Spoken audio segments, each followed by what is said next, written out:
Continuando con nuestras ponencias, en esta tarde el tema de la investigación formativa a la investigación científica en educación superior, proyectos y publicaciones. En esta tarde nos acompaña nuestro ponente, el doctor Nemesio Núñez Rojas. Él es investigador RENACIT, CONCITEC, doctor en Ciencias de la Educación, con maestría en docencia universitaria e investigación educativa y segunda especialidad en políticas educativas y desarrollo regional, tecnologías de información y comunicación aplicadas a la educación. Docente, investigador y subdirector de calidad académica de la Universidad San Ignacio de Loyola, USIL, Lima, Perú. Profesor de posgrado en programas de maestría y doctorado en universidades del Perú del norte del país. Universidad Nacional Pedro Ruiz Gallo, Universidad Nacional de Piura, Universidad Nacional de Cajamarca, Universidad Nacional de Tumbes, Universidad Católica Santo Toribio de Mogrovejo, Universidad César Vallejo y Universidad Señor de Zipán. Experto y consultor en formación por competencias, diseño curricular, didáctica universitaria y evaluación por competencias en la UNEVAL, UNEC, UNEP, autor de libros y artículos publicados en revistas científicas indexadas en Scopus, WOS, Cielo de Perú, España, México, Chile, Colombia y Venezuela. He citado por más de 700 publicaciones. Google Académico, como investigador, ha realizado pasantías en la Universidad de Málaga, España, Universidad de Zaragoza, España, y en la Universidad de Cádiz, España, y ha desarrollado proyectos de cooperación interuniversitaria financiado por la AECIT. Actualmente es investigador del Centro Universitario CIFE de México. Se desempeñó como evaluador externo por el Sistema Nacional de Evaluación, Acreditación y Certificación de la Calidad Educativa CINEACE Perú. Tenemos a nuestro ponente, el doctor Nemesio Núñez Rojas, a quien recibimos con fuertes y calurosos aplausos.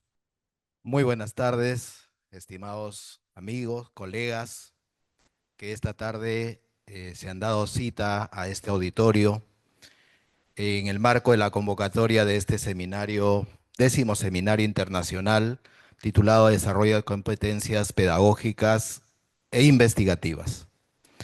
Para mí es un honor estar aquí, realmente muy contento de volverme a encontrar con varios amigos, varios colegas, que hemos tenido la oportunidad de trabajar en diferentes centros de estudio, también con compañeros de estudio del posgrado, alumnos del posgrado, que hemos tenido la oportunidad de compartir las aulas, ¿no? Estos eventos donde podemos mirarnos cara a cara, donde podemos estrecharnos la mano, darnos un abrazo, es lo que se extrañaba, ¿no? Porque con la pandemia esto todo cambió, ¿no? Teníamos muchos eventos en los cuales participábamos, pero lo hacíamos a través de plataformas virtuales. Esto continúa, pero reitero y resalto este espacio que para mí personalmente es muy gratificante y encontrarme con muchos colegas, muchos amigos en esta tarde. Agradecer a los organizadores por la invitación y aquí estamos muy contentos para poder compartir esta tarde lo que hacemos los profesores. Yo no intento bajo ningún punto de vista desarrollar una temática en calidad de experto, pero sí compartir aquellas experiencias profesionales relacionadas con la investigación a la cual me dedico como docente universitario ya por más de 2 décadas. El tiempo ha pasado rapidísimo y de eso vamos a hablar, ¿no? Por supuesto, a los colegas que trabajan en educación básica, en inicial, primaria y secundaria, les voy a pedir un ejercicio adicional que significa el aprendizaje por transferencia, es decir, aquellas experiencias que nosotros o personalmente desarrollo en la educación universitaria se puedan aplicar también a la educación básica, ¿no? Y claro, como en todo estudio, pues estas aplicaciones se dan, ¿no? Conozco a muchos colegas que lo vienen haciendo y bueno, como les dije, yo no vengo aquí a darles un conocimiento eh, experto más allá de lo que ustedes ya están haciendo en las aulas. Lo primero que les voy a presentar es un modelo, es un modelo. Intento representar, como ustedes saben, un modelo viene a ser una representación de la realidad. Y aquí estamos hablando de la realidad que significa la formación en investigación en nuestros estudiantes, independientemente del modelo o del nivel educativo. ¿Cómo formamos nosotros habilidades, competencias investigativas a nuestros estudiantes? Porque como ya ustedes han escuchado durante todas estas intervenciones de los especialistas que me han antecedido, estamos en un momento muy importante donde ya transferir el conocimiento al estudiante y que eso se entienda por aprendizaje, pues es una etapa que ya quedó atrás, porque tenemos otros medios a los cuales podemos acceder para buscar información, para adquirir información, y el tema está cómo esta información lo transformamos en conocimiento. Entonces, hablo de un ecosistema de la investigación, donde va a existir diferentes elementos, diferentes componentes que hacen viable desarrollar la competencia o las competencias investigativas en los estudiantes desde el nivel más básico hasta el nivel científico, que viene a ser ya la cúspide para poder desarrollar la investigación científica, como lo vamos a revisar más adelante. Esta investigación formativa, desde la educación en general, es entender de que se soporta en 4 grandes pilares, porque la investigación formativa tiene que estar necesariamente integrada al proceso de formación del estudiante. La investigación formativa tiene lugar si es que está integrado al proceso de enseñanza-aprendizaje. Eso significa entonces utilizar estrategias, utilizar técnicas, métodos que tienen el enfoque de la investigación desde el nivel más básico. Yo siempre a mis estudiantes les trato de ilustrar el proceso de investigación. Y les digo, bueno, miren, independientemente si ustedes están iniciando una tesis de pregrado o una tesis de posgrado, de maestría o doctorado, ustedes lo que tienen que hacer es aplicar aquello que ya lo aprendieron desde muy pequeños. Lo primero que tienen que hacer es leer. Todo investigador tiene que leer. Lo que pasa es que en la medida de que la investigación lo desarrollamos con mayor complejidad, no podemos leer cualquier fuente. Tenemos que leer información, publicaciones ya seleccionados, evaluados por expertos, publicados en revistas de alto impacto, ¿no? Entonces ya no podemos leer cualquier información. Pero lo primero que tiene que hacer un investigador es leer. Lo otro que tiene que hacer todo investigador y todo estudiante que está aprendiendo en realidad todo este proceso de formación integral, lo que tiene que aprender el estudiante es a escribir. Eso es lo otro. Yo le digo, es que investigar es muy fácil. Y no es cuestión de que solamente algunas personas, algunos expertos, algunos especialistas puedan aprender a investigar. No. Cualquiera de los estudiantes puede aprender a investigar. Tiene que saber leer y tiene que saber escribir. Porque claro, cuando uno lee, procesa la información, la abundante información, el conocimiento que está publicado, lo que tenemos que hacer es escribir. Escribir una monografía, escribir un ensayo, escribir una tesis, escribir un artículo científico, pero tenemos que saber escribir. Y saber escribir lo hemos aprendido desde muy pequeñitos. Así que cuando un estudiante del doctorado dice, yo, ¿qué tengo que saber para hacer mi tesis doctoral? Yo le contesto, tienes que saber leer y tienes que saber escribir. Pero a eso lo tenemos que añadir un componente adicional, que es un componente importante. Muchos de los colegas aquí en sala han leído la teoría de la acción comunicativa de Habermas, ¿no? Donde él menciona de que cuando el estudiante se comunica, lee, ¿de acuerdo? Desarrolla el pensamiento, la forma de pensar, de razonar. Entonces, el investigador tiene que leer, escribir, pensar. Pensar para desarrollar ese conocimiento, desarrollar un modelo, etcétera, etcétera.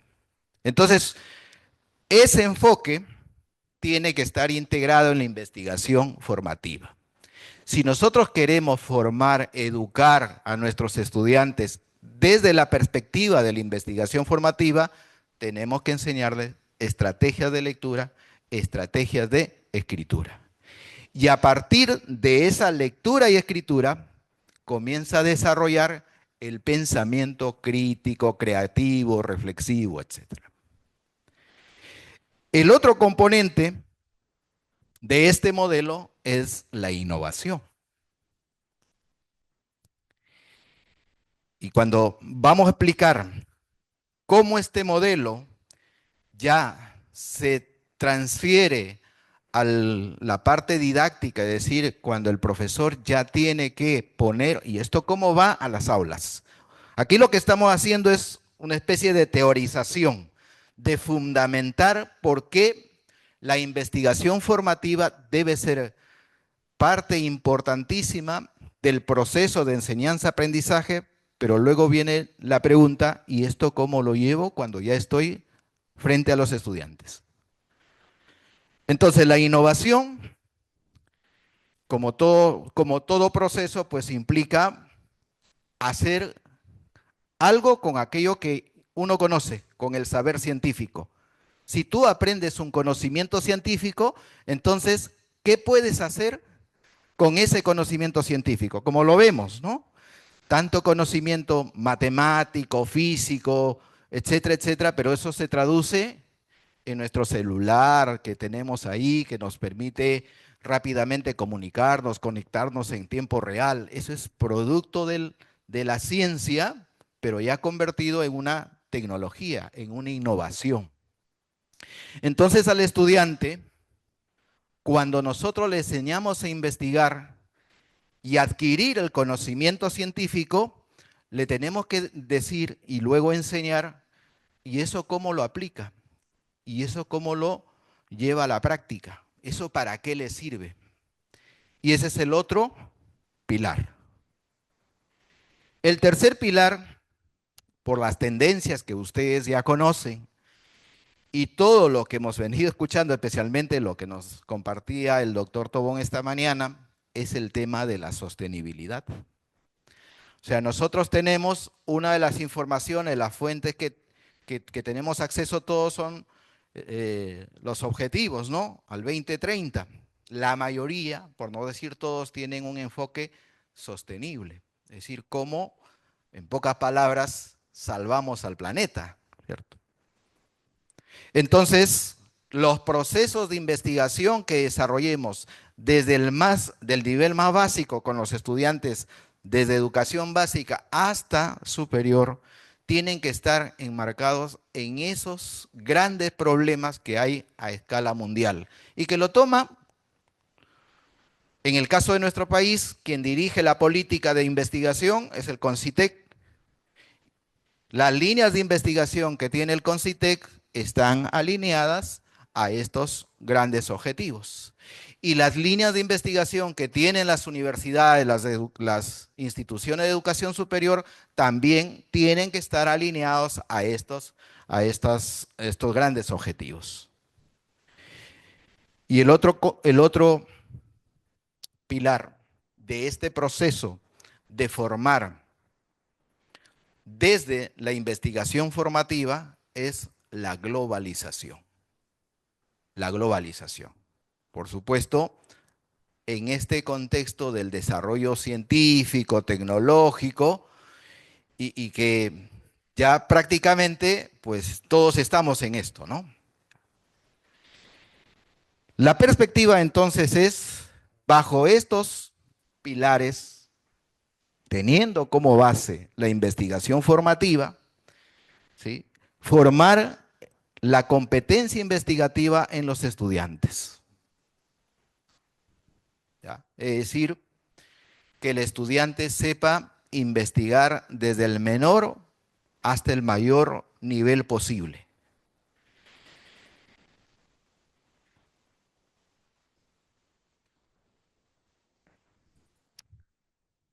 Transitando por este proceso, ya podemos concretar la investigación científica, ¿no?, que es la que ya todos conocemos aquí.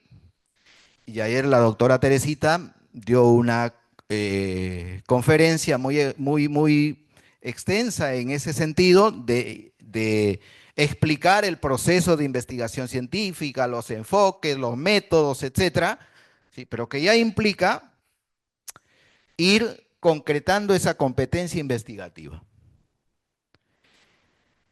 Desde el punto de vista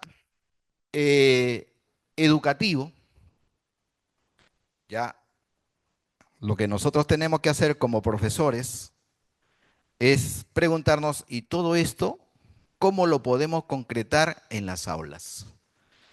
Y en ese momento ya podemos pensar en estrategias. Entonces, las estrategias, si nosotros queremos desarrollar el proceso de enseñanza-aprendizaje desde la investigación formativa para llegar a la investigación científica, es a través de proyectos. Ya. No hay otra opción. Proyectos de diferentes naturaleza. Entre ellos, obviamente, los proyectos socioformativos, que esta mañana pues hemos participado de este tema y ya lo tenemos, no lo vamos a volver a repetir, pero tenemos que hacer proyectos de investigación, proyectos de innovación con nuestros estudiantes, proyectos de emprendimiento y proyectos de responsabilidad social, entre otros. Pero aquí la idea fundamental es que si nosotros queremos desarrollar la investigación formativa integrada al proceso de enseñanza-aprendizaje, tenemos que incidir muchísimo en los proyectos de diferente naturaleza, de emprendimiento, de innovación, proyectos de investigación, proyectos socioformativos, etc. Porque eso nos va a permitir, ¿no?, llegar junto con nuestros estudiantes, por eso es que hablamos de un ecosistema de investigación, porque esto no lo va a hacer un solo profesor, esto no lo puede hacer un solo profesor, esto lo tenemos que hacer el colectivo de profesores de una institución educativa o de una universidad o de un instituto de educación superior. Porque lo que buscamos nosotros es publicaciones. ¿Dónde publicamos? ¿En una revista o en un medio de publicación interna o en una revista externa? ¿Qué tipo de publicaciones queremos lograr? Y esas publicaciones pues tienen que estar con la participación de equipo de profesores o de profesores con los estudiantes, como vamos a hablar más adelante, por ejemplo, a través de los semilleros de investigación, ¿no? Pero también eso se va a concretar en una cultura de que las instituciones opten por organizar eventos científicos, como congresos, como seminarios, ¿no? Es decir, que no se quede lo que investigan los estudiantes, lo que investigan los profesores, que no se quede a nivel interno, sino que se difunda a la comunidad científica, a la comunidad educativa. Generar los espacios de las estancias, de las pasantías de investigación, porque es muy importante las redes de investigación. Hay que participar de redes de investigación y nosotros como profesores, así como tenemos nuestros contactos a través de las redes sociales, conocemos amigos, amigas, colegas, compañeros de trabajo, etcétera, tenemos que estar muy interesados siempre de buscar o de formar parte de redes de investigación, ¿no? Una pregunta que siempre debemos hacernos es, ¿a qué red de investigación pertenezco? Entonces, estas redes de investigación nos ayudan a crecer en este campo de la investigación. Esa es una responsabilidad de nosotros los profesores y que poco a poco se va a ir trasladando a nuestros estudiantes, como ocurre en este evento, por ejemplo, ¿no? Uno de los aprendizajes fundamentales que debemos desarrollar y que seguramente lo estamos haciendo es que aquí que nos vamos conociendo, ya vamos pidiendo el teléfono, vamos pidiendo el correo de los especialistas, de los colegas, porque queremos mantenernos en contacto para poder desarrollar investigaciones, innovaciones, que eso es lo que va a quedar. Entonces, ahora, ¿esto cómo sería el proceso? Y aquí viene el otro término que también vamos a desarrollar. Este es el modelo. Luego voy a desarrollar cada uno de estos componentes del modelo en otras diapositivas. Bueno, en este momento saben que todos andamos en este modelo de formación online. Les recomiendo leer, hay un libro en internet que está de manera gratuita, ¿sí? Está en inglés, pero se puede, ahora hay muchos medios ya para poder hacer la traducción, ¿ya? El libro se llama Manifiesto on Life, Manifiesto on Life, de Luciano Floridi. Él lideró un equipo de investigación en el espacio europeo y desarrolló y publicó este libro, este Manifiesto on Life, que tiene una posición básicamente filosófica para enfrentar esta sociedad del conocimiento, el desarrollo de la investigación, las tendencias sociales, y hay muchas cosas, muchos planteamientos. Esto se publicó en el año 2015, que comenzaron a concretarse y a visualizarse tangiblemente durante la pandemia. Porque la agenda que ustedes van a ir encontrando aquí en el Manifiesto on Life es que para el 2030 se esperaba de que aquello que hicimos en la pandemia, por el 2020, 2021, 2022, de desarrollar la educación remota, educación virtual, eso se concretó así, rapidísimo, y en el libro existe el planteamiento, pero que se iba a desarrollar de manera gradual.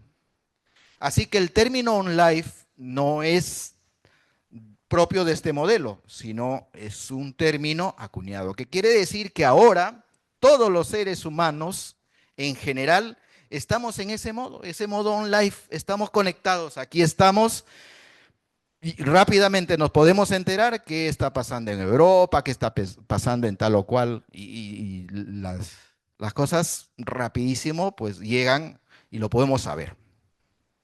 Y en educación y en ciencia y en tecnología también. Entonces, uno de los términos que hoy utilizamos y que está dentro de este manifiesto online es la cultura digital. Estamos en medio de una cultura digital. Por lo tanto, la educación, la formación en los diferentes niveles educativos está en medio de esa cultura digital. Estamos en una sociedad hiperconectada, hiperconectada. ¿Sí? No resistimos tanto tiempo sin mirar al celular para ver qué está ocurriendo. ¿Sí? Eso nosotros como profesionales, los estudiantes también, o sea, los estudiantes están hiperconectados. Por lo tanto, el desarrollo de nuestras clases, de nuestras asignaturas, tiene que tener en cuenta ese contexto. Por lo tanto, ya ahora en nuestro país ya está normado, ya existe normativa sobre la educación, básicamente en superior, la educación presencial, la educación semipresencial y la educación a distancia, mediado por tecnología. O sea, eso ya está normado. Eso no era posible antes de la pandemia. Eso estaba prohibido, pero ahora ya. Entonces las universidades de todo el mundo, no solamente del Perú, ya poco a poco, fíjense la tendencia, están dejando de lado los programas presenciales y están apostando por los semipresenciales. Y gradualmente por los programas a distancia. Esa es la tendencia. Por lo tanto, los profesores tenemos que ir incorporando en nuestro desempeño profesional, en nuestro desempeño docente, este contexto de la formación online. O sea, aquí ya creo, estamos todos conscientes de que la educación que desarrollamos, por más presencial que sea, no es presencial puramente. Los estudiantes tienen acceso a otros medios de formación. Entonces, estamos dentro de la investigación formativa en un modo I más D más I más C. Es decir, investigación para el desarrollo, para la innovación y para el desarrollo económico, que esa es otra tendencia mundial. Quiere decir que en los colegios, en las universidades, esto ya se está haciendo. Se tiene que adecuar los planes curriculares a esta filosofía, a este enfoque educativo que ya tiene como eje la investigación formativa para poder llegar al momento de la investigación científica. Entonces, en el caso nuestro, para ir concretando, ¿sí?, es preguntarnos, ¿y cómo está el plan curricular con el cual trabajo? ¿Tiene un enfoque desde la investigación? ¿Tiene como eje a la investigación o no? ¿En qué medida? El sílabo o la programación curricular que yo desarrollo en el curso, en la materia, en el área curricular, ¿está con un enfoque desde la investigación formativa o cómo lo estoy haciendo? ¿O sigo trabajando bajo la perspectiva de desarrollar temas, de desarrollar contenidos, ¿no? De esa forma. ¿O es que ya tenemos que partir con otra didáctica? Pero ese es el otro nivel de concreción, es decir, uno es el currículo, otro es el sílabo o el programa, y el otro elemento, que es el elemento tangible, concreto, que viene a ser la sesión de clase. ¿Cómo desarrollo mi clase? Esa clase lo estoy desarrollando desde la perspectiva de la investigación formativa, porque, estimados colegas, lo que aporta la investigación formativa es que, si bien va uno aprendiendo a investigar como profesional, los estudiantes van aprendiendo a investigar junto a los profesores, pero también van generando cambios, mejoras, feedback para que el proceso de enseñanza-aprendizaje mejore. Es decir, que haya mejoras en el currículo, que haya mejoras en el sílabo, que haya mejoras en la sesión de clase, que se innoven las metodologías de enseñanza, que se innova, que cambie, que mejore las formas de evaluación. Entonces, estimados colegas, la investigación formativa tributa a estos dos grandes ejes en la formación, ¿sí? La formación investigativa como tal del estudiante en el proceso de enseñanza-aprendizaje, y también contribuye a mejorar el currículo, a innovar el currículo, a innovar la naturaleza de una asignatura en el caso de la universidad, a innovar un área curricular y a innovar los métodos de enseñanza y las formas de evaluación. Bueno, este es el modelo que yo les he traído esta tarde para poder analizar, para recibir sus preguntas, para poder conversar. De tal manera que esto lo podamos llevar a la práctica de diferentes formas. Yo les voy a compartir, obviamente, cómo es que lo estamos trabajando en la universidad donde yo trabajo, que es la USIL. Cómo esto lo estamos llevando a la práctica en la universidad. Y lo primero que hicimos es cambiar el modelo educativo. Nosotros hemos elaborado un nuevo modelo educativo, donde las estrategias claves de la enseñanza son la investigación formativa y los proyectos formativos. Entonces, ¿se imaginan eso? En una universidad, bueno, la USIL tiene 20.000 estudiantes y somos aproximadamente 1.500 profesores. Entonces, cambiar el modelo educativo de un modelo de desarrollar temas, contenidos, asignaturas, etcétera, donde a los docentes les decimos, mira, tenemos que trabajar por proyectos, tenemos que trabajar desde la investigación formativa y queremos publicaciones. De hecho, la USIL está en el top 2 en investigación en Scopus. Somos la segunda universidad después de Cayetano en publicaciones indexadas en Scopus. Pero esto va costando, es todo un proceso. ¿Cómo lo estamos haciendo? Este es un concepto que solamente lo dejo ahí para que ustedes o juntos reflexionemos, incluso ahí está la cita. Miren, la investigación formativa, voy a leer junto con ustedes, es un pilar fundamental en las instituciones de educación superior, en la cual la creación, la producción y aplicación del conocimiento están orientadas a responder a los cambios del mundo globalizado, haciendo que la investigación se relacione directamente con el progreso económico, social, etc. Esto es una mirada de la investigación formativa a nivel macro.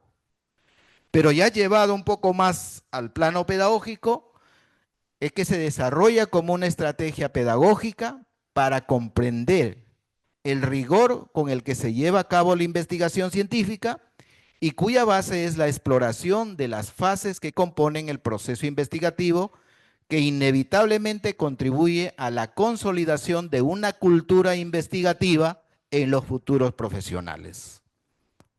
En pocas palabras, es una estrategia pedagógica para formar una cultura investigativa en la universidad, en la institución de educación superior. Bueno, entonces, el modelo formativo en life, esto es básicamente organizativo, está en el pregrado, está en el posgrado, está en la formación continua, está en la educación de adultos, y ahí están las diferentes modalidades con el cual se va a trabajar o se está trabajando en todas las universidades y en muchas instituciones de educación superior. Como ven ustedes, en pregrado hay programas a distancia, semipresencial, presencial, igual que en educación de adultos. Es algo que está creciendo mucho a nivel mundial, la educación de adultos. Bueno, ahora ya sabemos que la universidad no es la universidad para 5 años, ¿no? Ya sabemos que la universidad ahora es para toda la vida, ¿sí? Tenemos que regresar más pronto de lo que pensamos. Cuando ya terminamos la carrera, ya nos espera una maestría, 2 maestrías, un doctorado, 2 doctorados, un diplomado, una especialidad, segunda especialidad. O sea, que tenemos que estudiar y estudiar. O sea, es una universidad para toda la vida. Entonces, antes hablar de la universidad era hablar pues de universidad con 20.000, 50.000 estudiantes o 10.000 estudiantes según el tamaño de la universidad, pero de esos el 95, 98% eran de 16 años hasta 24, 25 años. Ahora no, ahora ha cambiado y en Europa esto es mucho más, todavía más notorio, ¿no? Bueno, necesitamos entonces tener una educación online. La pregunta sería, ¿y qué va a pasar con la educación básica? Es decir, con secundaria, con primaria, con inicial. ¿Cómo será eso más adelante? Ahí hay muchas cosas que tenemos que investigar, ¿sí? Pero hay tendencias en esa línea, ¿no? De ir poco a poco entrando a lo semipresencial, poco a poco. El modelo formativo online necesitaría entonces, en primer lugar, tener un currículo diferente, ¿no? Un currículo que todos conocemos que sería un currículo por competencias, definitivamente, ¿no? Un currículo donde al estudiante le enseñemos a ser competente. ¿Y qué significa entonces un estudiante que domine una competencia? Es cuando demuestra con desempeños que es competente en algo, ¿no? Es decir, que demuestra con ciertos desempeños que sabe hacer algo en la práctica, en la vida diaria, en el escenario laboral, en el escenario familiar. Es competente porque sabe hacer eso, ¿no? Necesitamos docentes competentes que dominen la cultura digital con el esfuerzo que estamos haciendo. Y ya nosotros lo hemos demostrado, ¿no? En la educación durante la pandemia, pues de un momento a otro, todo el mundo nos adaptamos, nos alineamos y sin estar preparado del todo, lo enfrentamos y lo enfrentamos aceptablemente. Lo que tenemos que luchar y lo que tenemos que desarrollar, esa perspectiva, esa proactividad de siempre estar aptos para la necesidad del contexto educativo, ¿no?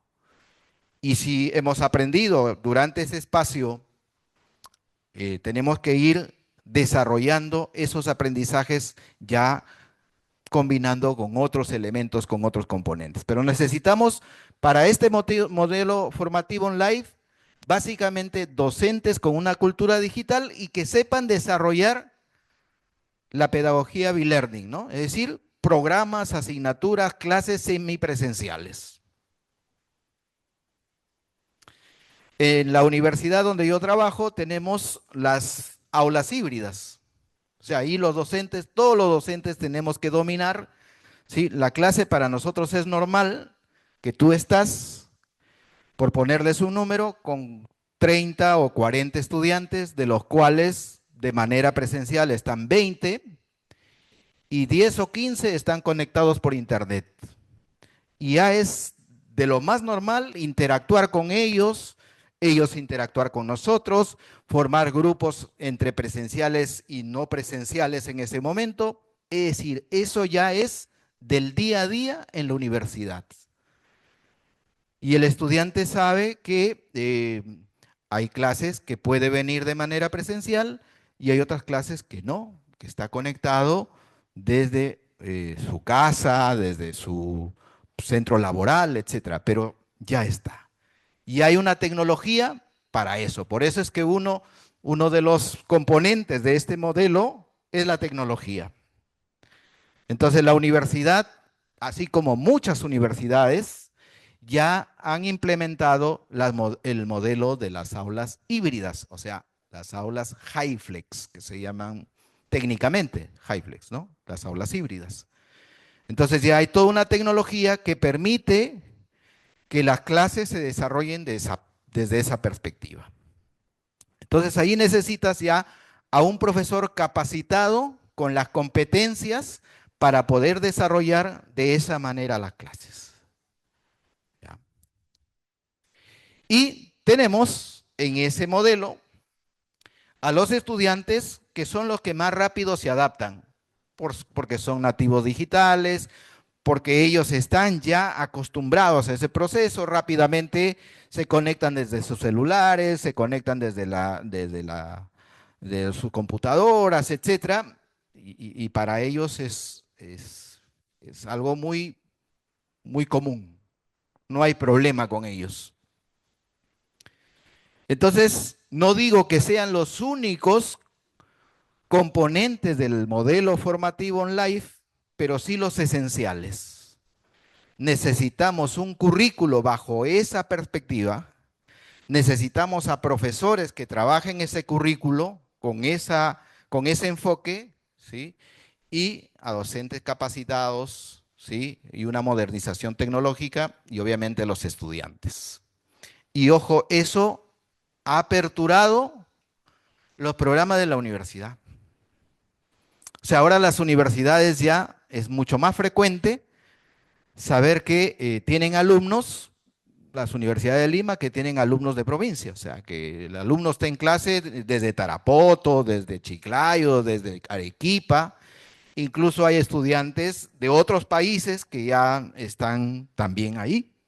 Y tiene que ver con el modelo de universidad. Porque en el caso de la universidad donde yo trabajo, hay el doble grado. Porque la USIL tiene tiene otra universidad que también se llama San Ignacio de Loyola en Estados Unidos. Entonces da doble grado. Entonces tienes alumnos peruanos estudiando en la USIL de Estados Unidos y también de allá aquí. Entonces ese es el modelo. Y hay grandes universidades europeas, norteamericanas, que ya están ingresando al modelo peruano, al mercado peruano y venden educación. O sea que esa es la tendencia. En educación básica, el modelo más cercano son los bachilleratos internacionales, los IB, los programas IB. También. O sea, es un solo modelo que se está desarrollando a nivel mundial. Estamos entonces en un modelo formativo online.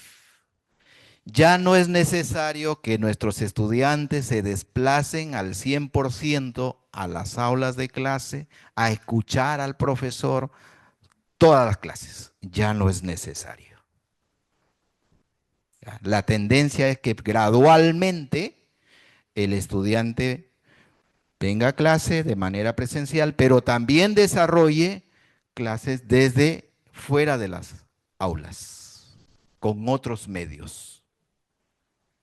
En ese proceso, la investigación es crucial. Si nosotros creemos que educar es desarrollar temas, contenidos, ¿sí? Entonces los alumnos fácilmente ven solamente los tutoriales, los videos de YouTube, se inscriben a los canales de canales de YouTube y ahí escuchan mejor la clase. No, tenemos que trabajar de otra manera nuestras materias. ¿Cómo? El currículo tiene que estar organizado entonces por competencias, de donde el perfil tiene que estar en base a competencias. O sea, el primer reto, en el caso de básica, ya las competencias están definidas. En el caso de educación superior, también el Ministerio de Educación define las competencias. En el caso de las universidades, en el modelo educativo se tiene que definir cuáles son las competencias genéricas o transversales que debe tener todo egresado de una universidad. Y ahí entra el modelo educativo. Teniendo como base esas competencias transversales, las carreras profesionales en una universidad adicionan otras competencias propias, inherentes de la profesión y completan el plan curricular y por lo tanto el perfil, que es el componente fundamental para los procesos de acreditación. Si ustedes analizan el modelo de acreditación del CINEACE, que es el ente acreditador en nuestro país, todos se centran, los estándares y ahora los indicadores, en función al perfil de egreso. Así que tenemos que tener muchísimo cuidado al momento de definir el perfil de egreso en una profesión. Porque de ahí, toda la calidad se desprende de ahí, de este componente curricular. Bueno, luego saben que en un currículo tiene que haber un diagnóstico. Estos son componentes esenciales de todo plan curricular que ustedes como pedagogos lo conocen. Así que por ahí ya no vamos a utilizar más tiempo, ¿sí? Vamos a ir pasando a otros elementos. Todo plan curricular tiene que tener esencialmente esto: un diagnóstico, un fundamento pedagógico, tecnológico, filosófico. Tiene que tener las competencias, los contenidos que se materializan en el plan de estudios, donde están el listado de asignatura, las horas, los créditos. Eso lo conocen porque también está en primaria, en inicial, en secundaria, en superior no universitaria.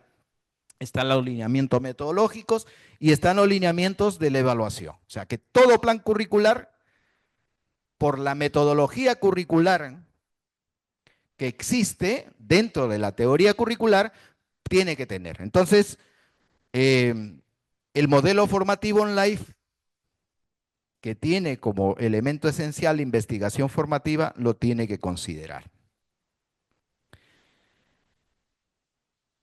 Esta es una gráfica que nos podría ayudar un poquito a hacer una autoevaluación de cómo está el plan curricular con el cual trabajan ustedes en este momento.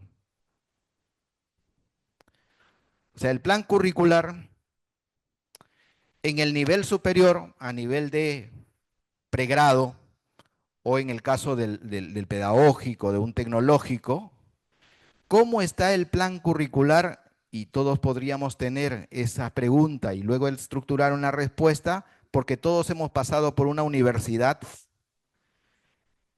y recordar cómo fue nuestro plan curricular. Porque dependiendo de cómo está estructurado este plan curricular, vamos a ir viendo cuál fue nuestro perfil de egreso de la competencia investigativa de ese momento. Bueno, luego quizás hicimos una maestría, un doctorado y eso mejoró. Pero miren, a ver, si el programa académico donde estudiaron o donde estudiamos no realiza investigación, es porque está en el nivel básico, ¿sí? Hay instituciones que en su momento, yo creo que ya ahora no, que desarrollan un plan curricular, pero que no tiene nada que ver con la investigación. El programa puede tener cursos teóricos de investigación sin productos. También ese es un caso, ¿cierto?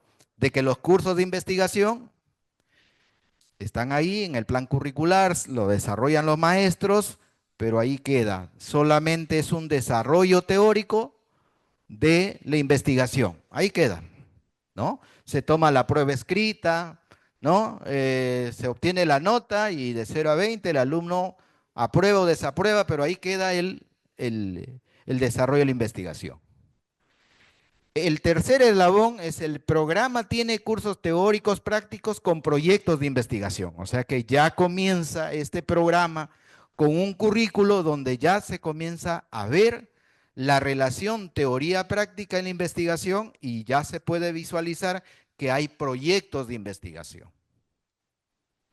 En el cuarto eslabón, el programa tiene cursos como proyectos, investigación, informes, con resultados publicables, tesis, memorias de congresos. Es lo mínimo que ahora, por ejemplo, o en su momento, la SUNEDU exigió a las universidades para licenciarse. Lo mínimo.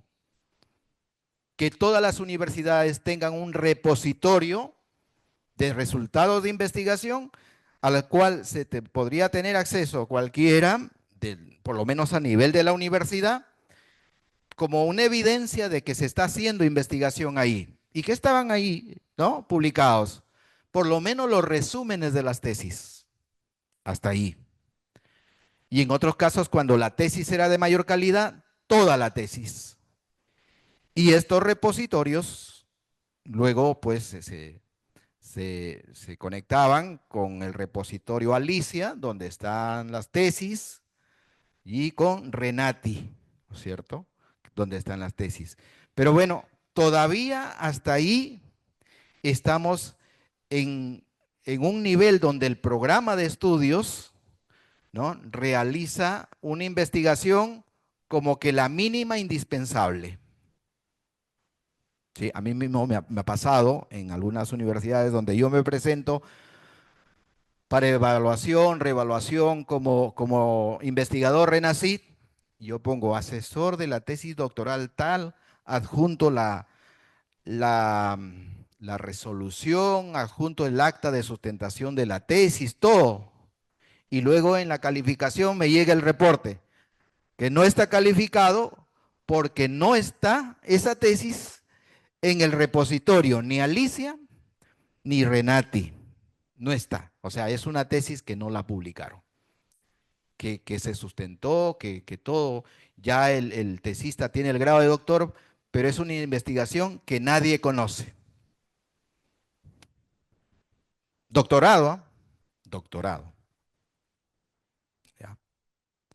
Por lo tanto, a mí no me puntúan como investigador esa tesis que yo asesoré, no me puntúan porque no hay evidencia de que esté publicada. Tiene que estar en el repositorio obligatoriamente de la misma universidad y eso está conectado con Renati o con Alicia. ¿Sí? Ahora, el programa direcciona y concreta la publicación en revistas indexadas. Ese es otro level, ¿cierto? Porque ese sería el nivel idóneo, donde la universidad tiene revistas indexadas en Scopus, en WOS, en Cielo, ¿ya? Y por lo tanto, a sus profesores, a sus estudiantes, también le dice, mira, aquí hay un espacio donde publicar, o la afiliación, o sea, cuando yo voy y busco cuántas investigaciones tiene publicada tal universidad, yo voy a la base de datos de Scopus o de WOS y lo filtro por universidad, entonces veo tal universidad tiene tantas publicaciones en Scopus, tantas en WOS, tantas. Entonces, eso te demuestra de que hay una cultura investigativa en el programa o en los diferentes programas de la universidad. Entonces va a depender de esa cultura, de ese ecosistema, porque ahí comienza y se dinamiza pues el círculo virtuoso, ¿no? Hay publicaciones porque hay docentes que investigan, que publican. Y junto a esos docentes, ellos son profesores de los estudiantes y los estudiantes comienzan a investigar junto a sus profesores. Hay universidades que publican docentes con estudiantes y tienen sus estrategias, semilleros de investigación, grupos de investigación, etcétera, etcétera. Entonces, nosotros desde el punto de vista curricular tendríamos que preguntarnos, ¿la universidad donde yo enseño o la universidad donde yo estudié, dónde está? ¿Sí? ¿En qué eslabón está? Entonces, la respuesta nos va a permitir tener una fotografía, por lo menos inicial, de dónde partimos, porque somos nosotros los que vamos a interactuar con los niños, con los jóvenes, con los adultos. Somos nosotros que hemos pasado por un proceso formativo con estas características. Eso a nivel curricular. ¿Qué va a hacer usted cuando ya tiene una asignatura, un área curricular? Y de esto hemos coincidido muchísimo con la propuesta del doctor Tobón cuando decía, bueno, ¿y cómo desarrollamos un proyecto formativo? ¿Cómo desarrollamos nuestras clases con nuestros estudiantes desde primaria? Y él era muy ilustrativo con el ejemplo de primaria, por ejemplo. Lo que nosotros proponemos en este modelo formativo online es que el punto de partida del desarrollo de una asignatura, de una materia, de un curso, de un área curricular, sea un reto. O sea, nosotros tenemos que darle al estudiante ese sentido de reto, partiendo de problemas reales del contexto, problemas de existencia real. Hay muchísimos problemas de todo tipo. Problemas que le interesen a los propios estudiantes según el nivel educativo. Entonces, aquí el chip de nosotros en este modelo de formativo online que tiene como eje fundamental la investigación formativa, no es que nos preguntemos como profesores, en mi curso, en mi asignatura, ¿qué temas o contenidos voy a enseñar? No, esa no es la pregunta, sino qué problemas del contexto voy a resolver con mis estudiantes y qué retos le voy a plantear. O sea, cambiamos el chip. Esto que acabo de decir, ¿saben el lío que arma en una universidad? Cuando tú le dices a los profesores, donde el 80% no son pedagogos, pero son muy buenos maestros, muy buenos docentes universitarios, pero no son pedagogos, y tú le dices, mira, estimado colega, amigo, lo que fuese, ¿sí? El diseño de tu curso, de tu sílabo, ya no va a ser a partir de los temas o los contenidos que tú habitualmente por años has desarrollado, sino que tú me vas a plantear el problema del contexto que va a resolver el estudiante y en tu asignatura eso lo vas a demostrar. Y si no encuentras un problema, que hay miles, ¿cuál sería el reto? Entonces las reacciones son diversas. Y eso no lo puede hacer una sola persona, eso lo tiene que hacer todo un colectivo, un trabajo colaborativo, etcétera. Es un trabajo arduo. Y no es que de una capacitación ya se cambió las cosas, sino tiene que haber muchas horas de capacitación, trabajo de seguimiento, de monitoreo, estrategia, mecanismos. Yo les voy a hablar de algunos mecanismos. Bueno, ¿y luego qué? Cuando usted diseña una asignatura, o sea, yo le pido que independientemente del formato, aquí no se trata de formato, sino de la ruta, ¿sí? Y este ejercicio lo tenemos que hacer a todo nivel educativo desde mi modesta propuesta, que no es personal, obviamente, aquí hay todo un equipo de investigación, etcétera, etcétera. En función a los problemas del contexto, a los retos que comprende la asignatura, la materia que desarrollo, es preguntar luego cuál es la competencia o cuáles son las competencias que voy a desarrollar con esta asignatura, con esta materia, como profesor, con mis estudiantes. No esperamos desarrollar toda la competencia en una sola materia. No. pero sí tributar en gran parte. Por eso es importante los resultados de aprendizaje. La competencia es muy amplia, es muy compleja, es como en investigación. Ayer le escuché a la doctora Teresita que decía, la variable, y la variable tenemos que operacionalizarla para medirla, y operacionalizarla significa que la variable tiene dimensiones, que tiene indicadores, subindicadores. Ah, igualito aquí en la competencia. La competencia tiene un componente teórico, metodológico, epistemológico como tal, cada competencia. Y después esta se tiene que operacionalizar a través de resultados de aprendizaje, tiene sus criterios, tiene sus indicadores para evaluar, o sea que es más o menos similar el camino de operacionalizar una variable en investigación en operacionalizar una competencia en el plano pedagógico. Y cuando tú le dices al profesor de la universidad, por ejemplo, ¿no? Los amigos de derecho, y dices, ¿qué competencia? Nombre una competencia. Doctor, argumentación jurídica. Todo abogado tiene que tener la competencia de argumentación jurídica. Perfecto, listo. Eso, conceptualmente, ¿cómo se entiende? Y esa competencia, ¿cuáles serían sus desempeños?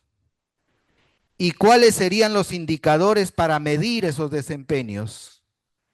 ¿Sí? ¿Y con qué instrumentos usted lo podría evaluar? O sea, y hacer ese ejercicio es muy complicado, pero se tiene que hacer si realmente queremos trabajar por competencias. Si ese proceso no lo entiende el profesor, entonces regresa a lo habitual, pues.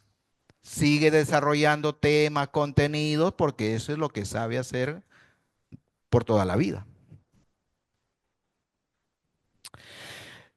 Después de que definimos la competencia, ¿sí?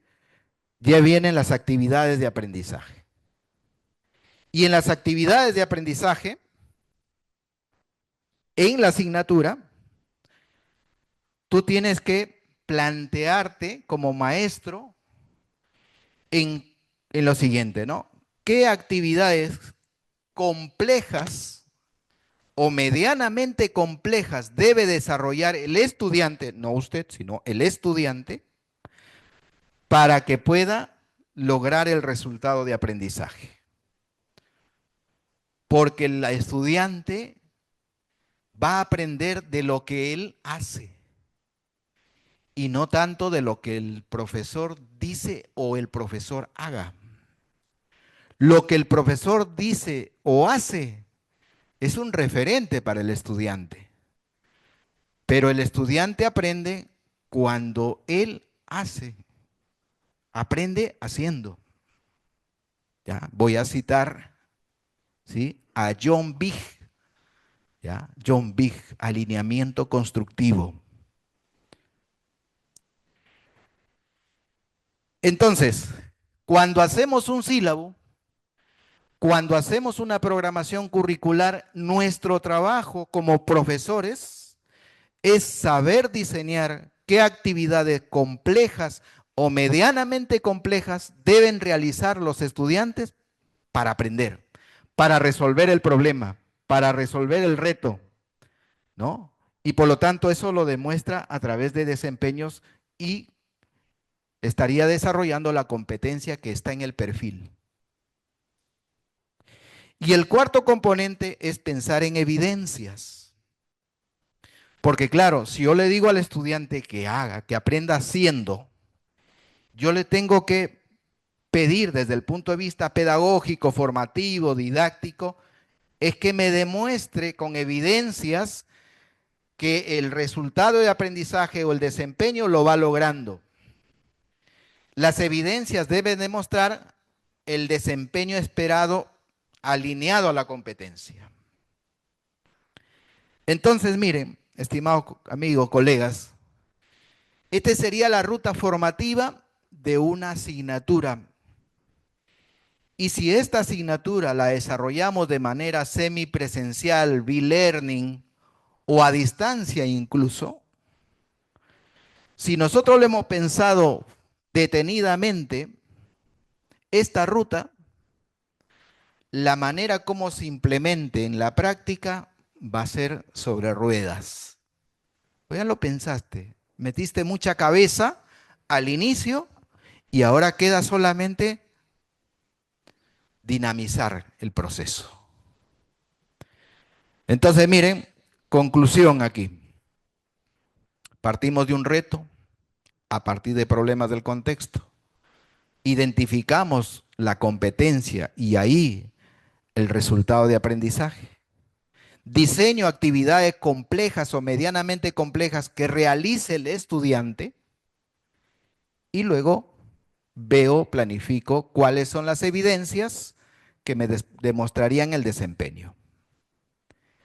Eso sería trabajar una asignatura, una materia, un área curricular por competencias independientemente del formato. Ya el formato que hay que poner datos informativos, ya ese es complementario. Lo que vamos aquí es a la estructura.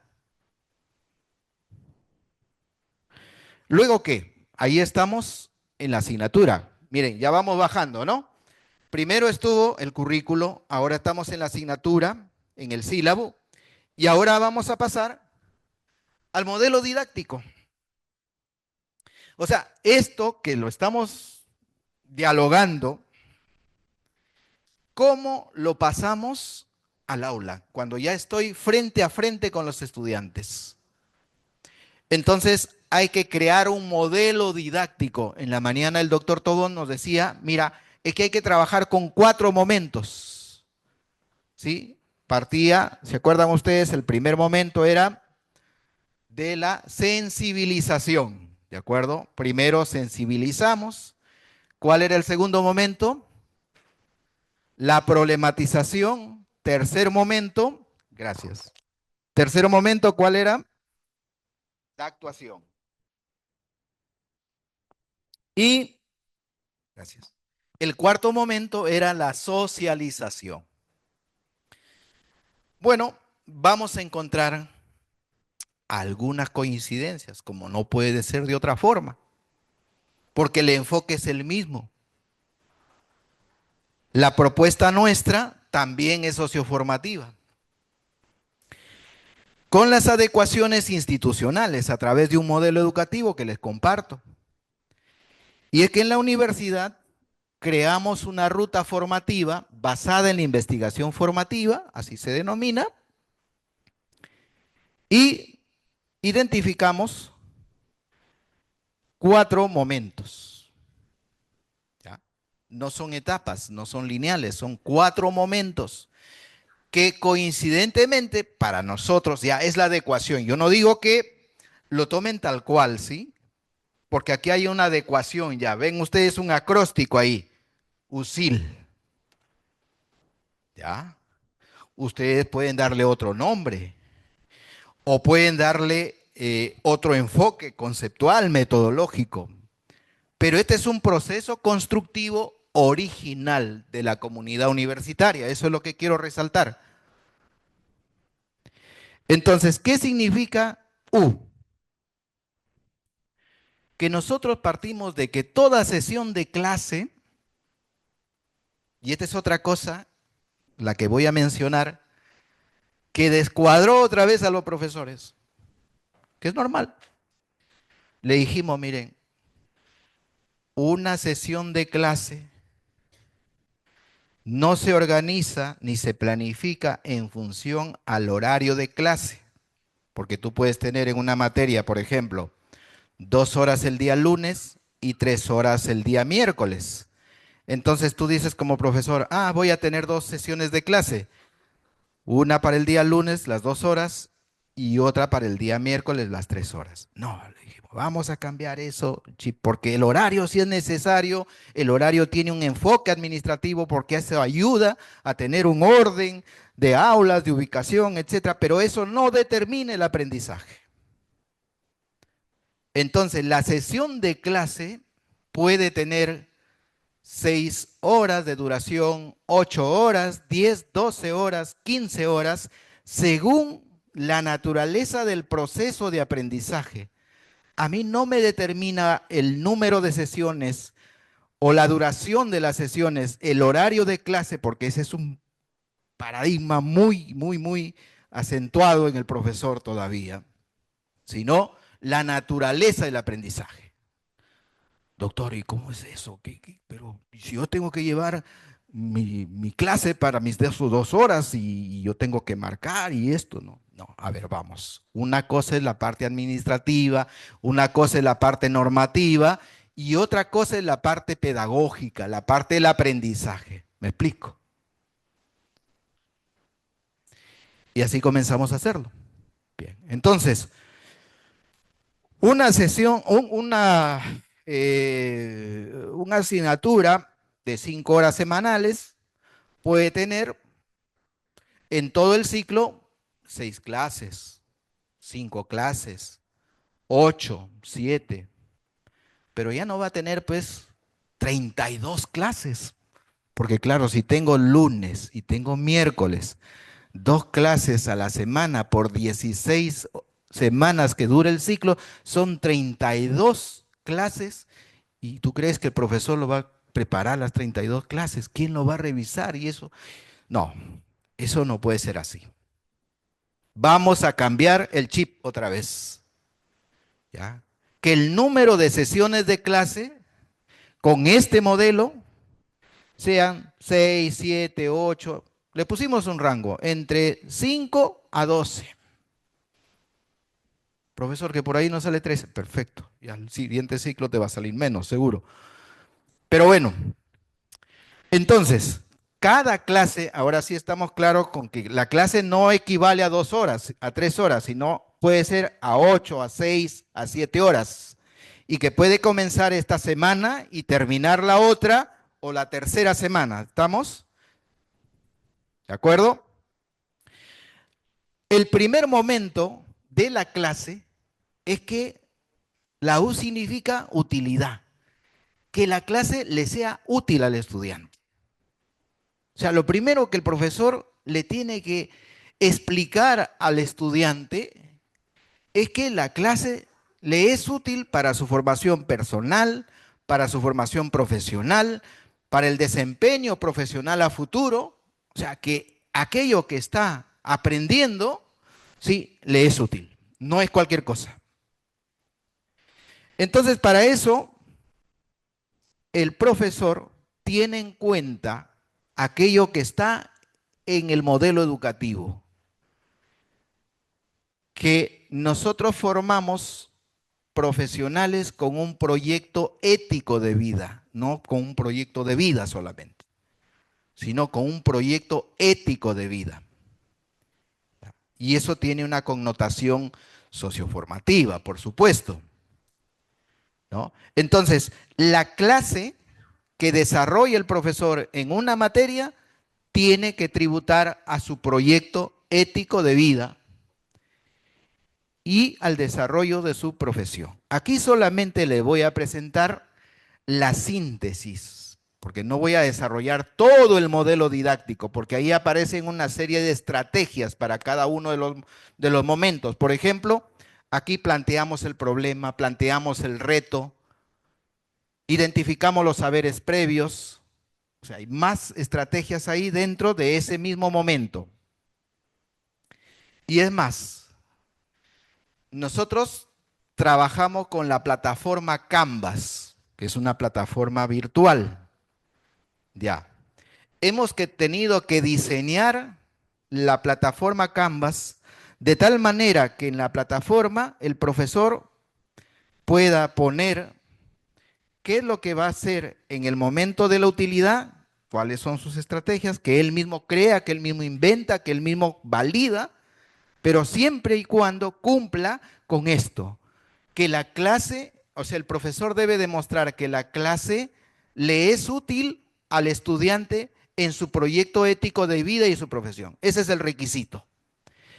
Entonces, en Canvas está, se imaginan ustedes, sesión 1, momento de utilidad, momento de de saberes, de innovación y de logro. Ya está maquetado.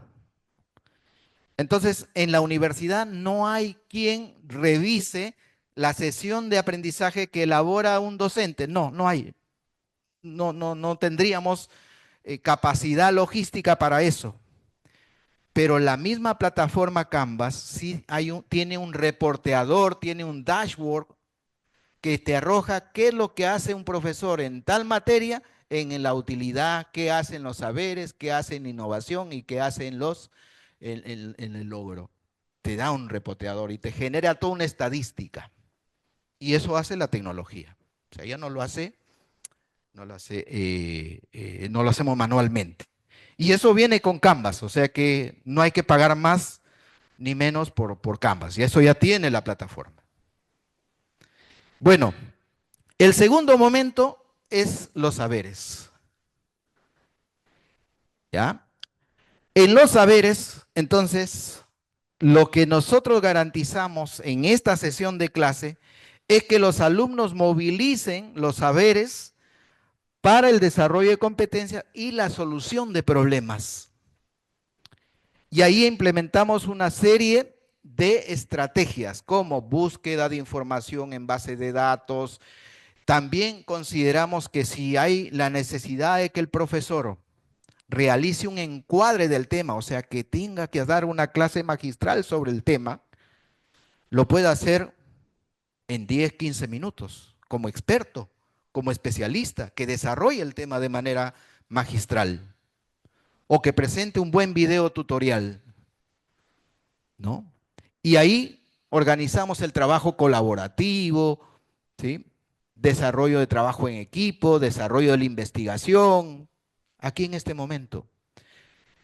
Trabajamos mucho la co-creación del conocimiento. No nos preocupamos solamente de que el alumno adquiera el conocimiento que de por sí lo va a hacer, porque si lee, si investiga, si pregunta, si entrevista a un experto, si va a la realidad, lee la realidad, observa la realidad, ese conocimiento se va a apropiar, el estudiante lo va a tener, lo va a adquirir. Pero lo que queremos nosotros y lo que estamos implementando es que el estudiante co-cree el conocimiento con trabajo colaborativo, con debates, con plenarias, con trabajo de campo. Y ahora con la inteligencia artificial, si yo quiero información, ya lo hemos visto, ¿no? Lo hemos visto. Chat GPT, y lo pones. Solamente hay que ser muy finos con los famosos prompts. Y ya tiene la información. Si tú quieres saber cuáles son los antecedentes de un problema, tú le dices, mira, necesito los antecedentes sobre la inteligencia artificial aplicada a la educación superior universitaria en el contexto europeo, en el contexto norteamericano, en el contexto latinoamericano, teniendo en cuenta la producción científica, teniendo en cuenta el desarrollo de congresos, etcétera. Tú le das el prompt y te da. Pero ¿qué es lo que no te da la inteligencia artificial? El trabajo de campo, donde el estudiante vaya donde esté el problema, que entreviste, que observe, que filme videos, ahora que tienen mucha facilidad con los teléfonos, ¿no? Que te traiga, que participe en plenarias, que sepa exponer. En el siguiente momento, que es la I significa innovación. ¿Y qué es lo que va a hacer el estudiante cuando está aquí al momento de la sesión de clase? Aplicar lo que va aprendiendo en los primeros momentos. O sea, ese saber científico que va aprendiendo, co-creando con sus compañeros, lo tiene que aplicar. Y lo tiene que demostrar con buenas prácticas. Que genere, aquí en este espacio, generan las evidencias que luego van a ser valoradas en el proceso de evaluación. Aquí va a ser transferencia de conocimiento, transferencia del aprendizaje. Este es un elemento importante porque ¿Qué le serviría aprender tal o cual tema o tal o cual actividad que desarrolla el estudiante si tú no le das ese plus que luego el estudiante sepa que eso para qué sirve? ¿Cómo lo aplicaría? ¿De qué manera? ¿Qué casos reales hay? Que lo investigue. Y por último, el logro, el E de logro, que es observar el logro de los aprendizajes en la sesión, proponer la mejora continua a través de un feedback y trasladarle los próximos retos al estudiante. Porque cuando trabajamos con esto y el alumno se engancha, y en la mayoría de los casos en realidad se engancha, se lo digo con la experiencia de vida, el alumno cuando ya vas terminando la clase te dice, profesor, ¿y qué sigue? ¿Y de aquí qué hago? ¿Cuáles son las siguientes tareas, los siguientes pasos? Está ahí metido. ¿Cuáles son los siguientes retos? Entonces, generarles ese espacio es muy importante. Si nosotros hacemos un comparativo, a ver, un ejercicio con la propuesta que nos hacía el doctor Tobón a través de los proyectos socioformativos, y nos decía, el primer momento era la sensibilización. Más o menos el enfoque, vamos por ahí. Porque la sensibilización en los proyectos formativos era reconocer la existencia real del problema y que el alumno sea consciente de que existe un problema en el cual él se va a comprometer con la solución parcial o total. Bueno, pues eso es lo que nosotros tratamos de valorar en esta primera parte de la sesión de clase, que el alumno sea consciente del problema que va a aprender a resolver de manera parcial o total, o el reto que va a asumir y que por lo tanto eso va a direccionar su aprendizaje. El siguiente momento era la problematización.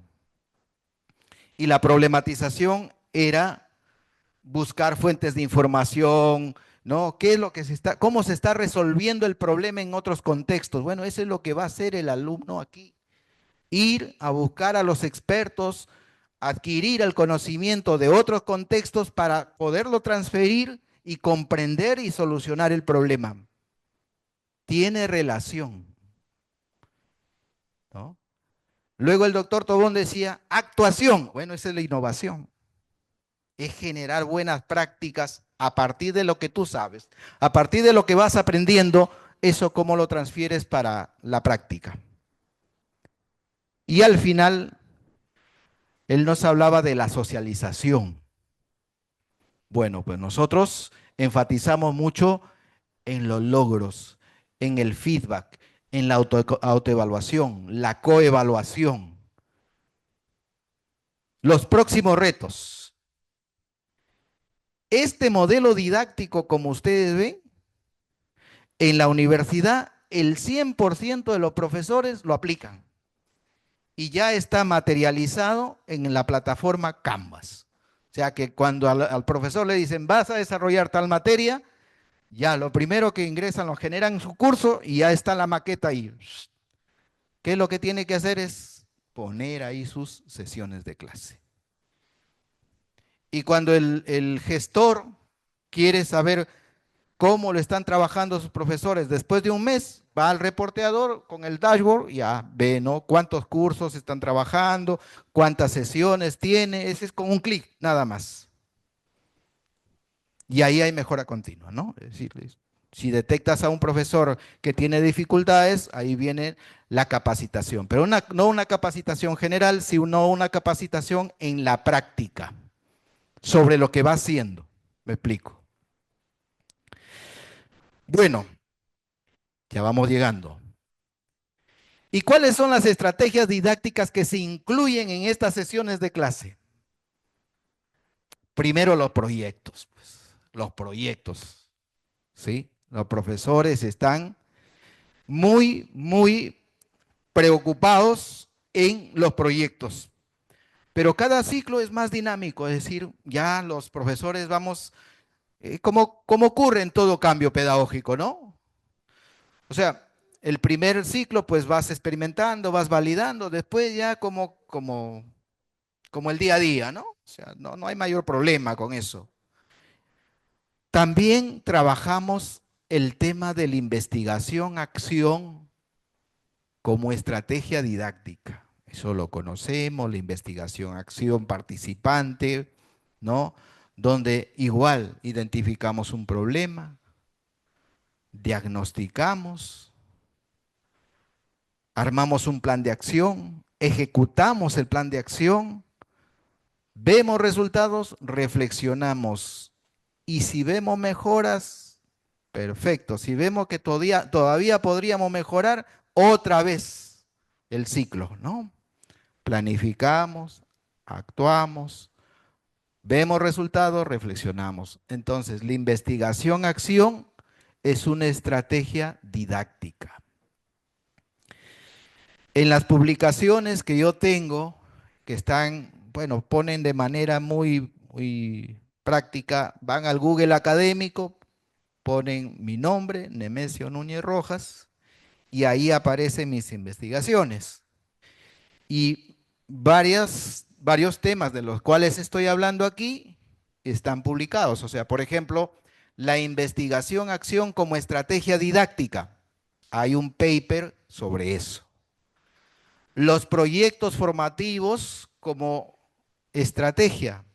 También hay artículos ahí, ¿no? La investigación formativa como estrategia. También. Hay un primer artículo que publiqué en el 2019, recuerdo porque es uno de los más citados, tiene que ver con la enseñanza de la competencia investigativa en la educación superior. También ese es uno de mis artículos que están publicados y tiene mayor citas por otros investigadores. Entonces, lo que le quiero decir es que muchas cosas de las que le estoy diciendo aquí ya están publicadas. ¿Sí? Si quieren la información más extensa, solamente van al Google académico, ponen mi nombre y ahí aparece todas las investigaciones. Otra estrategia es el trabajo colaborativo. O sea, esto de la investigación formativa, es más, la investigación científica no es viable si no hay trabajo colaborativo. Es más, ahora las revistas, si tú presentas un paper para publicar y te vas como único autor, ya ni te lo ven. Ya no te lo publican. Tiene que tener coautores. Y mira, a ver, ¿quiénes son los coautores? Fulano, fulano. Todos son peruanos. Ah, bueno, pues es un estándar. Pero si hay peruanos, si hay de otros países, eso tienen, o sea, hay estándares. Ahora las revistas para publicar se mueven por criterios, por estándares. Entonces la tendencia es trabajar en equipo, de manera colaborativa. Muchos o quizás algunos colegas me han escuchado hablar esto desde el 2007, de la estrategia DIN, Desarrollo de Habilidades para la Investigación. Es una estrategia que yo trabajo y ahora tengo la suerte de que ahí en la universidad, en el AUSIL donde estoy trabajando, yo implemento el modelo educativo y bueno, muchos profesores del AUSIL están aplicando la estrategia DIN, ¿no? Y también, bueno, allá hay cerca de 100 publicaciones de la estrategia DIN, ¿no? Hay colegas que han hecho tesis de maestría, de doctorado sobre la estrategia DIN, ¿no? Lo pueden ver eso en internet.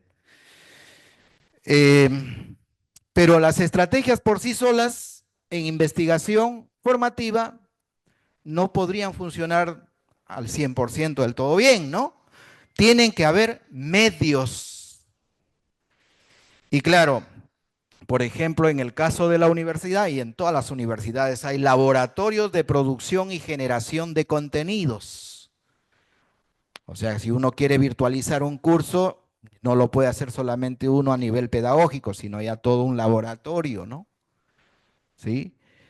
Hay plataformas virtuales como Canvas, como Moodle, ¿no? Diferentes plataformas que nos ayudan, o sea, que son medios, ¿no? Y también las plataformas de videoconferencia, ¿no? La más conocida, Zoom, Meet, etcétera, ¿no? La inteligencia artificial generativa, que ya esta mañana también hemos hablado, tenemos que utilizarlo. Ahora, estimados colegas, ya no tenemos que incidir en que al estudiante le digas, elabórame un ensayo sobre tal tema. No, porque el estudiante se va y le pide al ChatGPT que le elabore un ensayo y si tiene la versión de pago de otra inteligencia artificial que se llama Aitor, le hace un ensayo mucho más potente con sus citas, sus referencias, si lo quieres en APA, si lo quieres en Vancouver, en Chicago, te lo hace todo. Y si tú le pides solamente utilízame las referencias de los últimos 3 años, también te lo hace, ¿ya? Y si tú le dices, mira, que las citas sean 3 europeas, 3 norteamericanas y 6 latinoamericanas, también te lo hace. O sea, eso no es problema ahora. Lo que tú tienes que decirle al estudiante es que elabore un ensayo con la inteligencia artificial y que él mismo proponga criterios de análisis, de interpretación para valorar ese ensayo y que el informe te lo pase a ti. Entonces ahí ya lo llevas al otro nivel. Le dice, está bien, utilice el ChatGPT, utiliza Aitor, utiliza la inteligencia artificial que tú quieras, pídele el ensayo. A mí no me interesa el ensayo, si no me interesa el análisis valorativo que tú vas a presentarme como un informe sobre el ensayo que pediste que te elabore la inteligencia artificial. Listo. Entonces, otras tecnologías que ya les hablé en las aulas Clayflex, ¿no? Que ya se están utilizando en todas las universidades, centros de educación del mundo. Tiene un costo, sí, ahí sí hay una inversión fuerte. Hay las HiFlex que pueden costar $3.000, hay otras de $5.000, hay hasta de $30.000 un aula HiFlex con todas las de la ley, ¿no? Con varias pantallas, etcétera. Bases de datos, también importantísimo aquí. ¿Cómo vas a enseñar a investigar? ¿Cómo vas a enseñar investigación formativa si no tienes acceso a base de datos de alto impacto? Como Scopus, WOS, Cielo, por lo menos las que son más accesibles a través de las instituciones y con la afiliación al CONCITEC, porque eso sí podemos tener acceso. Entonces, estas estrategias funcionan, pero con medios.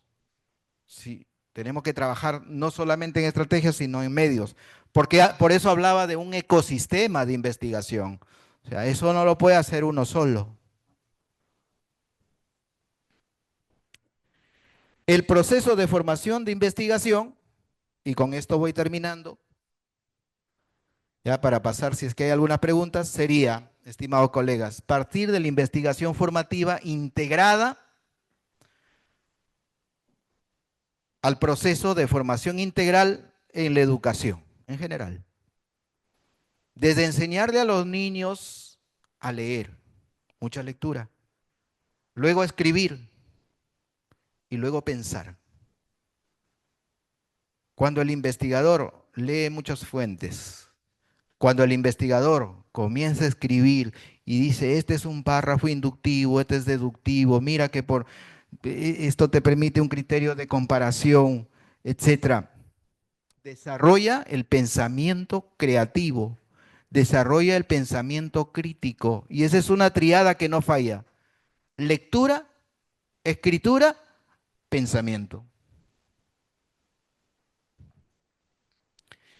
Desarrollar la investigación, acción, proyectos formativos, etcétera. Y luego pasar a la investigación científica, que implicaría básicamente tesis, ¿no? Tesis. Ya la tesis doctoral para muchos expertos, ¿no? Entre ellos, no sé si han escuchado de, por ejemplo, Carlos Álvarez de Zayas, que es un doctor cubano, que tiene varios libros, publicaciones, libro de pedagogía, la escuela en la vida, didáctica, currículo, la teoría de los procesos conscientes, etcétera. Él decía y sostentaba, y no es el único, que decía que la tesis doctoral es el primer eslabón de demostración de la investigación científica. O sea que todo lo anterior es investigación formativa, ¿no? Pero ya la tesis doctoral, estrictamente como tal, con la calidad que representa, ya sería la primera producción científica en términos generales. Por supuesto, puede haber excepciones. Artículos científicos en revistas indexadas. No sé si conocen ustedes la experiencia del Centro CIFE de México, liderado por el doctor Sergio Tobón. Él da doctorados en este centro de investigación, doctorados y postdoctorados, y no te exige tesis doctoral, pero sí te exige artículos publicados en Scopus, Q1 o Q2. Entonces, si tú publicas artículos científicos en Q1, Q2, en la mención del doctorado, tienes el doctorado o el postdoctorado de acuerdo al sistema educativo mexicano, ¿no? Porque ahí funciona este centro CIFE de investigación. Entonces, ya no es interés de la política de la universidad centrarse en tesis, sino en artículos científicos. Listo. Y eso está dentro de la autonomía universitaria. Es más, miren, por ejemplo, en Lima, la Cayetano Heredia, en pregrado y también en posgrado, te da opciones y te dice, ¿sí?, que puedes titularte con una tesis o con artículos científicos publicados en Cielo, en Scopus o en WOS. Nosotros también en la universidad lo tenemos ya normado, reglamentado y todo, ¿no? Y el estudiante puede comenzar a producir su artículo científico a partir del sexto ciclo, en el caso nuestro. Porque estamos observando también un fenómeno que seguramente lo ven ustedes aquí. Los chicos que están en educación superior, en nuestras épocas, hacer la tesis era mirar el noveno, décimo ciclo, ¿no? Ahora no. Ya los chicos noveno, décimo ciclo ya están trabajando. Ellos están pensando en el trabajo. Quieren trabajar. Entonces, los cursos de investigación que siempre lo dejábamos para el final, lo estamos pasando un poquito más adelante, después de la media carrera. O sea, sexto, séptimo, octavo, porque sabemos ya que noveno y décimo ya los estudiantes ya no están en la universidad, ya están trabajando. Miren, todo ese cambio curricular también hay que ir haciéndolo de acuerdo a cómo se va moviendo los intereses de los estudiantes. ¿Ya? Porque si no, la deserción, la interrupción de los estudios es alta. Nuestro país bordea el 17% de abandono de estudios en educación superior. Sobrepasa el 17%. Y por último, viene la carrera del investigador científico. Con esto terminamos. Eso es lo que queremos, ¿no? Que los investigadores, que en nuestro país todavía sigue siendo un número menor, que si nos comparamos con Brasil, imagínense, pues no, la distancia es abismal, ¿sí? Pero con países como Colombia, como México, mismo Ecuador, ¿ah?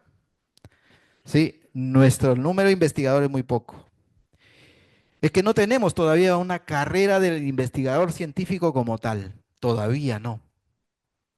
Pero la idea y la perspectiva es esa, es decir, que tengamos científicos ya en las universidades, algunas universidades privadas ya existen, o sea que hay investigadores exclusivamente pagados, contratados para hacer investigación, nada más. Listo. Y su sueldo está en función a la categoría, ¿no? Si está en el nivel 1, si está en el nivel 2, nivel 3 de RENACIT, su sueldo se va adecuando ahí. Y hay producción científica. Porque las universidades están ingresando a los rankings internacionales y el mayor rédito de estos rankings está en la investigación. ¿Ya? Las privadas. Las nacionales, no, pues porque es más cerrado el esquema por la cuestión normativa, ¿no? O sea, la ley universitaria y todo eso. Pero bueno, esa es la perspectiva, estimados colegas. He querido compartir esta tarde estas pequeñas experiencias que les pueden servir como referencia para su trabajo en las universidades, en los institutos, en las escuelas, en los colegios. Y bueno, pues aquí estoy, si es que hay algunas preguntas.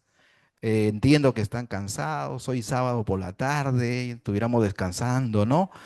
Pero mi respeto, admiración a todos, porque hoy sábado por la tarde, miren, el auditorio está bastante concurrido. Espero sus preguntas si es que las hay. A ver, por favor, gracias.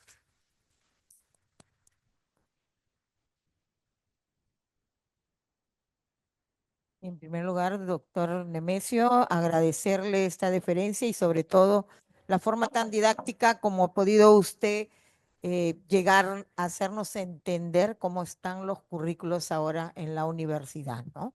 Y sobre todo aplicar justamente esta formación, ¿no? Humanista dentro del trabajo de la investigación. Por eso decía, pues de la investigación formativa a la investigación científica. Y muy bien, un fuerte abrazo para el doctor y vamos a esperar las preguntas, doctor. Perfecto.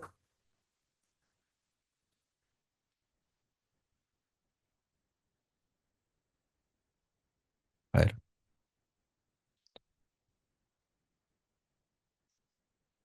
Buenas tardes, muchas gracias, doctor Nemesio, muy agradecido por su ponencia muy didáctica, brillante. Eh, Me gustaría saber su parecer sobre este modelo de estrategias que tiene el modelo formativo online.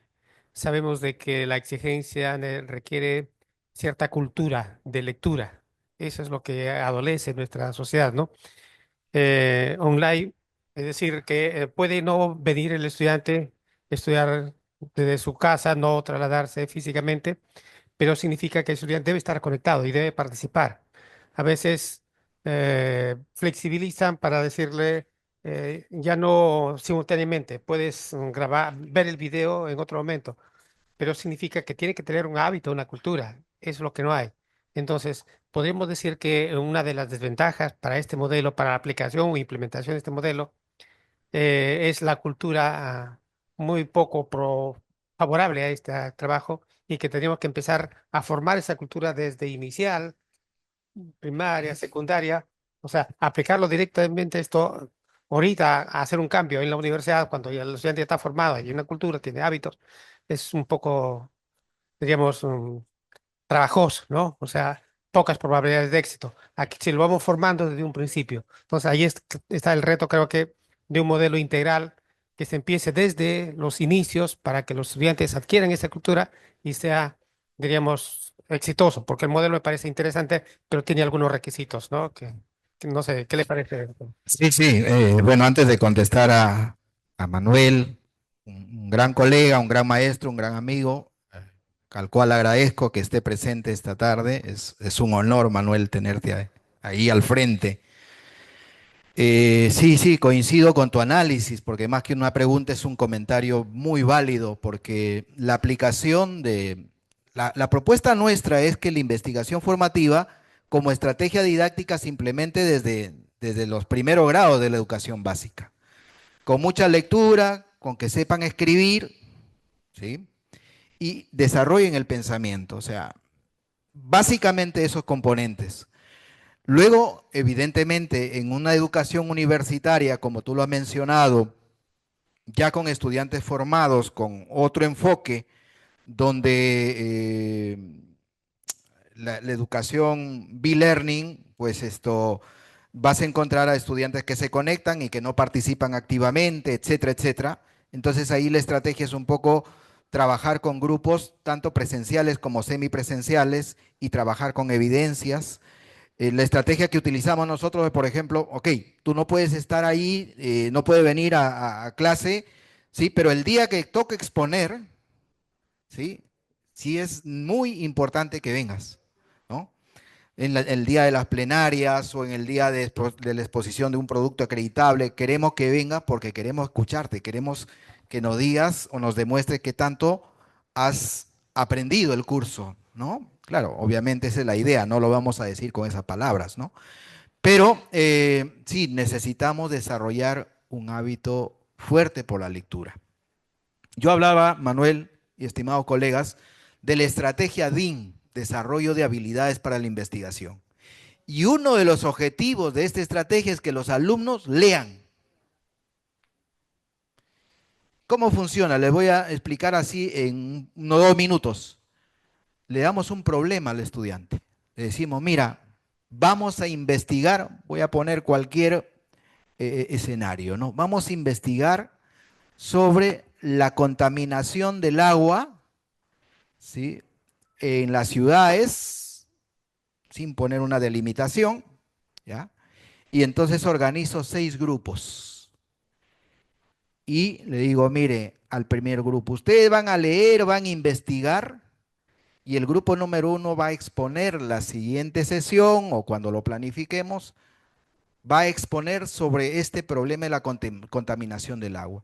Al grupo 2 le pido que sobre eso mismo elabore 2 o 3 preguntas bien planteadas para generar discusión y que los conteste a partir de las fuentes que investiga. Entonces, para eso tiene que leer.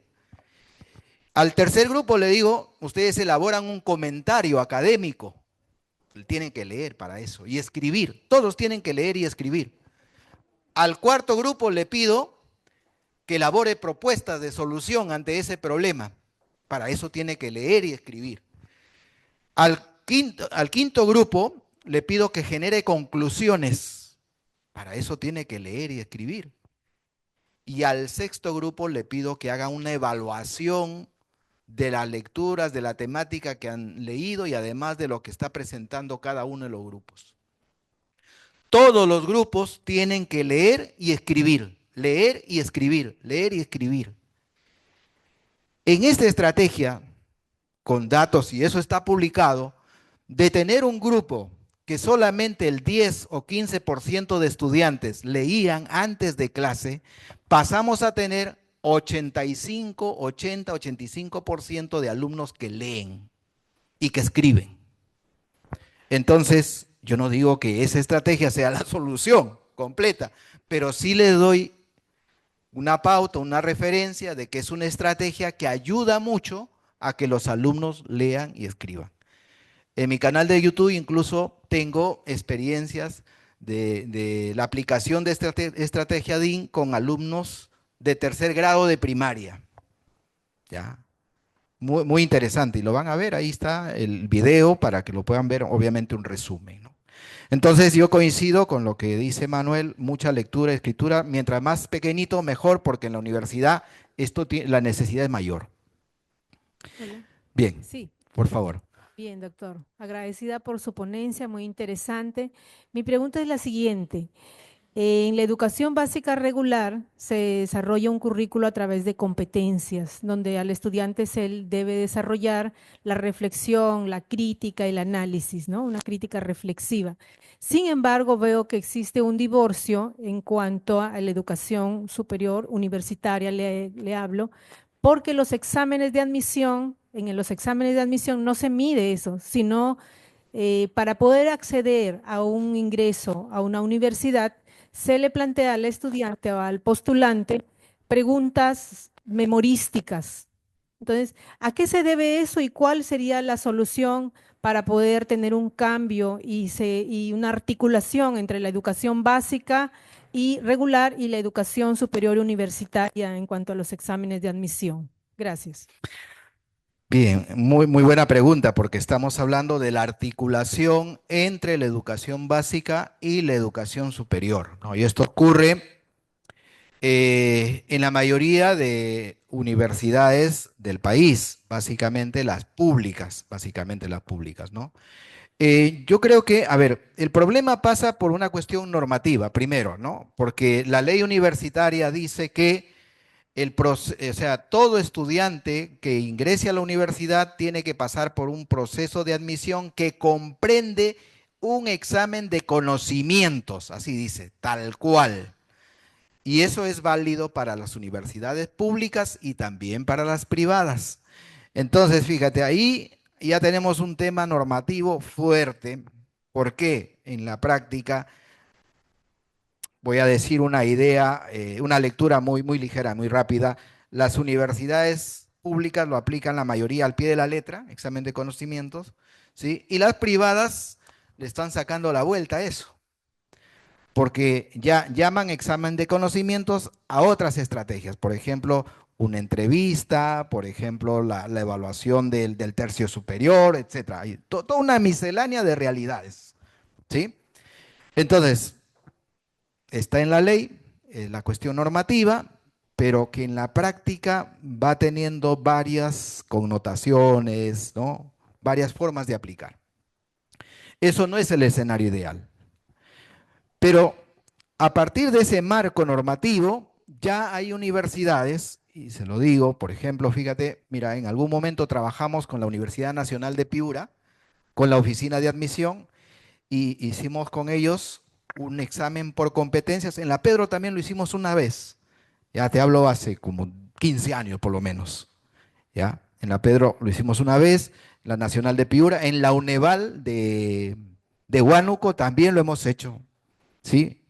Pero son experiencias aisladas. Entonces las cosas eran concretas, es decir, en el examen de admisión, en lugar de ponerle una pregunta, un ítem para que pueda marcar en función de un conocimiento muy teórico, muy memorístico, le poníamos casos, le poníamos situaciones reales, simuladas, y a partir de ahí generar ya la resolución del examen, pero con otra perspectiva. Por lo menos era un eslabón más. Y articulaba eso un poco más con lo que venían trabajando en educación básica.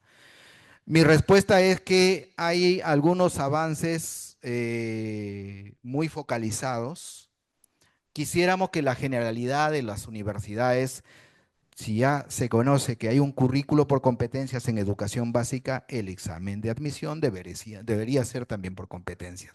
Y el currículo de la universidad también debería ser por competencias, y así tener un alineamiento de toda la formación integral en el sistema educativo peruano. Más que una respuesta, te he descrito una realidad. Gracias, Ok. doctor. Una pregunta que viene de el modelo virtual. Nélida Díaz le hace la siguiente interrogante. ¿Qué estrategias nos podrían ayudar para proponer la investigación desde la educación básica regular? Bueno, yo creo que la más idónea son los proyectos formativos. Esa es la más idónea, ¿no? Lo que pasa es que la delimitación de un proyecto formativo está en función también a la edad de los niños.